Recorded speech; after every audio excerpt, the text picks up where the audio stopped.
اسلام آباد FIA نے عوام کو سائبر کرائم سے خبردار کر دیا۔ ترجمان کا کہنا ہے کہ جعلساز واٹس ایپ پر جعلی FIR اور پیغامات کے ذریعے بلک میل کرتے ہیں۔ عوام سے اپیل کی گئی ہے کہ مشکوک پیغام کی فوری شکایت نیشنل سائبر کرائم ایجنسی کو دیں۔ جدہ وزیر خارجہ اسحاق ڈار نے OIC اجلاس میں کہا ہے کہ گریٹر اسرائیل منصوبہ خطے کے امن کے لیے خطرہ ہے۔ پاکستان نے منصوبے کو مسترد کرتے ہوئے دو ریاستی حل کو مسئلہ فلسطین کا واحد راستہ قرار دیا۔ اسلام آباد وفاقی حکومت نے پاکستان ہاکی ٹیم کو پرو ہاکی لیگ میں شرکت کی اجازت دے دی۔ حکومت نے 200 کروڑ روپے گرانٹ منظور کر لی، جبکہ 100 کروڑ پاکستان ہاکی فیڈریشن خود جمع کرے گی۔ لاہور سابق وزیر اعظم عمران خان نے وزیر اعلی پنجاب مریم نواز سمیت 8 افراد کے خلاف CPO کو مقدمے کی درخواست دی ہے۔ درخواست میں جیل میں سہولیات نہ دینے اور اہل خانہ سے ملاقات نہ کرانے کا الزام لگایا گیا ہے۔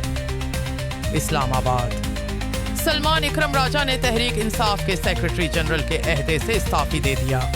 ان کا کہنا ہے کہ وہ پارٹی کے لیے بلام آوزہ وکالتی خدمات جاری رکھیں گے۔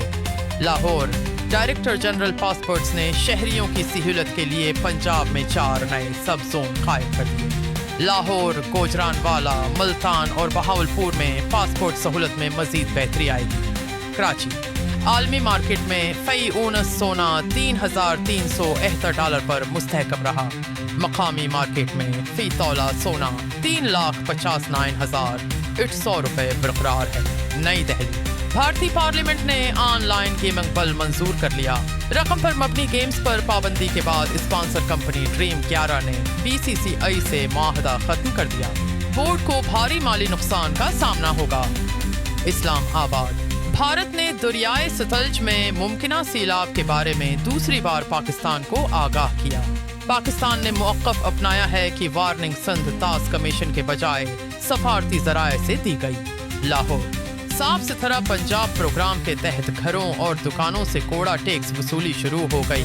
شہری بینک اور آن لائن ایپس کے ذریعے بل جمع کرا سکیں گے۔ کراچی محکمہ موسمیات کے مطابق سند میں 27 اگست سے بارش کا کوئی امکان نہیں، صرف ہلکی بارش یا بوندا باندی ہو سکتی ہے، جبکہ پنجاب، خیبر پختونخوا اور کشمیر میں کہیں کہیں بارش کا امکان ہے۔ میرا نیوز، ہر لمحہ، ہر خبر۔